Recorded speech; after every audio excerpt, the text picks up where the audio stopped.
Okay, so this part I'm gonna do it in 3, 2, 1, boom. Oh my gosh, look at the thing. Woo. Like literally, this is the craziest thing I've probably ever done. Even though it's just fender flares, it changes the look of the car so much. In the front suspension, that all the bushes are destroyed, so I'm gonna have to get brand new everything suspension for this car, like complete suspension. So it's gonna be expensive, but it's gonna be great. It's gonna be golden. Oh, this has just been such a fun build to work on. It's been so fun, so easy. I mean, that kind of sucked, like because of the amount of work that I had to do to it, of like chopping the 2 fenders off and then bending stuff up. I'm still gonna need to like tack weld those things together. Yeah, I also don't know how to weld, so I'm also gonna be getting new seats, new everything, in fact. So I'm gonna be getting new paint. Let me turn this thing to see if it rubs. Hopefully it doesn't.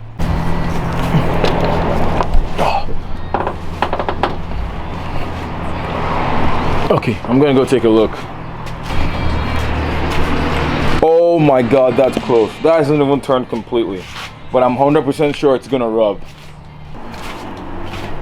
Oh, yep, I have to I have to cut that. Oh my gosh. Yep,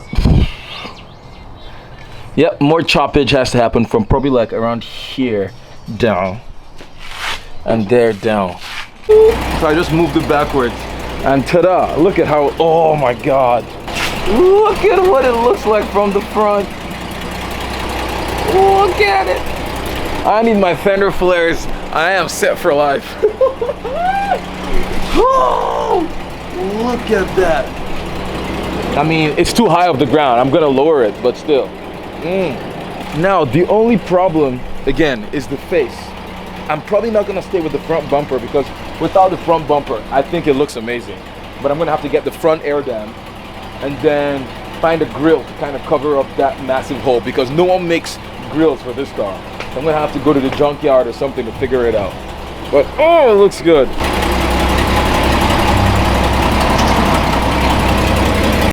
One week later. What's up, buttercups? How are you guys doing on this magnificently golden evening? Wait, the light turned off. Crap. Turn on light. Okay. But today, actually, since yesterday, we have actually been working on the Celica. We're trying to get it running. We have not been able to. So far, the engine is good. I mean, so far, at least what the mechanics have told me, because I can't do this on my own. So I've gotten 2 mechanics. They're really nice guys. They're amazing. Although my wallet is not smiling, we're gonna get this running by God's grace, hopefully. So first of all, we had to reconnect the fuel tank because that was completely disconnected, everything. And I had never played with fuel before and I wasn't ready to play with. So I called the guys, they did it. And then the guy called his friend. And so now they are rebuilding the carburetor. This is the 20R motor, it's a Toyota 20R motor. They spent hours working on it. And now they're gonna be back tonight to finish working on the car. And hopefully we can get it running.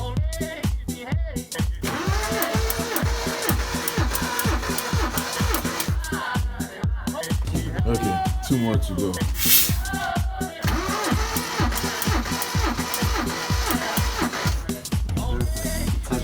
Awesome.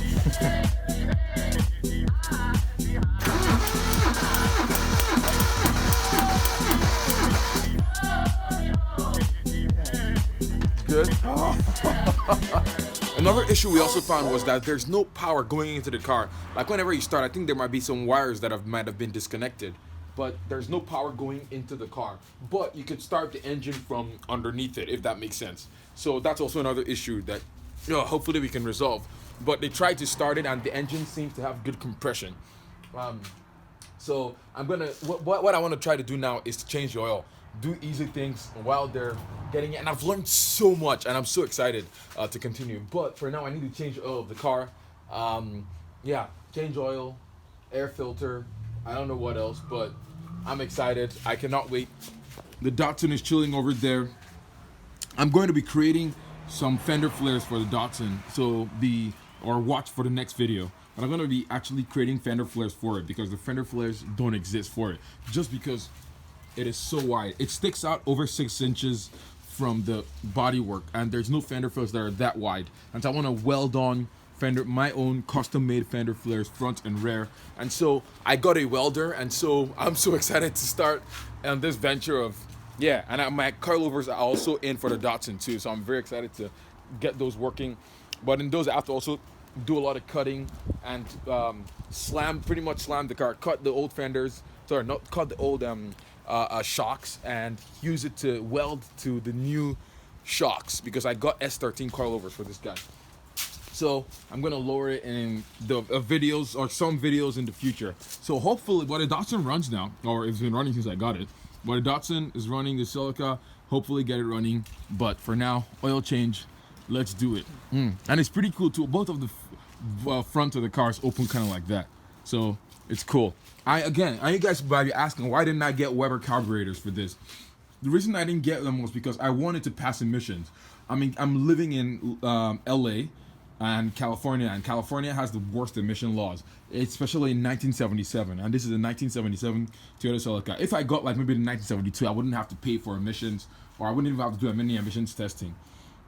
But since I have the 1977 emissions, carbs, so that's why I'm still using the stock carburetor. So getting it rebuilt, boom, oil change, let's start. I've done too much talking. Now for the oil change, I just pretty much checked on AutoZone, got the cheapest I could find. High mileage motor oil, STP, it's 5W30, boom, for 75,000 miles and over. I think the Celica has about 100,000 miles, so yeah, not actually that high for the year. And then I got an oil filter. I got like a really cool deal, so I'm gonna be changing all of that today. So first of all, I need to drain the oil. I need an oil pan. I have one, but I don't remember where I kept it.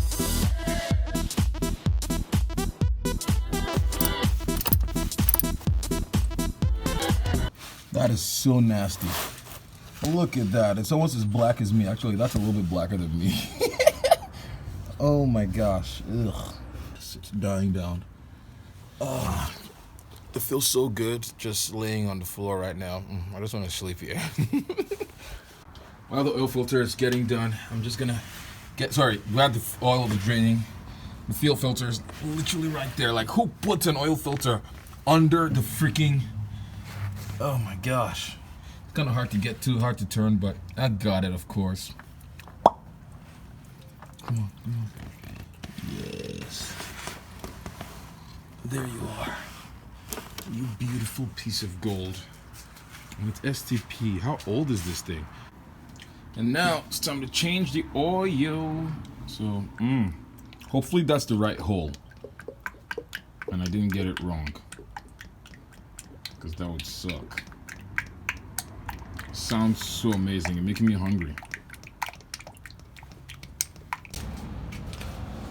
And that's how you change the oil on a Toyota Celica GT 1977.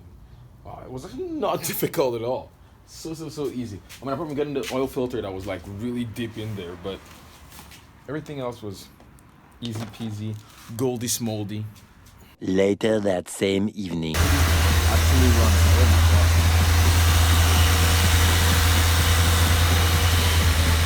Woo.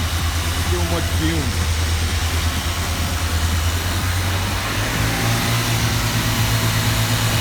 They got the Celica running. Oh my god, this car has literally sat here for over a year. It hasn't ran. Oh.